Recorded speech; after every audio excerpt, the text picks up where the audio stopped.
করিম সাল্লাল্লাহু আলাইহি ওয়াসাল্লাম বলেছেন যে জিনদেরও ঈমান আছে, তারা বিয়ে করে, সন্তান হয়, তাদেরও মৃত্যু হয়।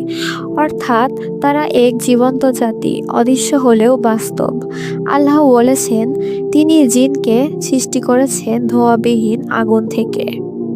তারা আমাদের পৃথিবীতে বাস করে, কেউ পাহাড়ে, কেউ সমুদ্রে, কেউ ঘরে, কেউ মানুষের শরীরের ভেতরে প্রভাব ফেলতে পারে।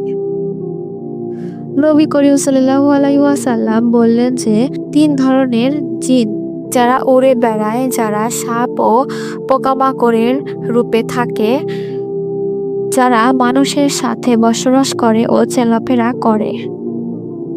অর্থাৎ তারা আলাদা আলাদা দায়িত্বে আছে। কেউ আল্লাহর ইবাদতে ব্যস্ত, কেউ দাওয়াতের কাজে, আর কেউ দুষ্ট জিন ও শয়তান মানুষকে বিপথে নেওয়ার জন্য সক্রিয়।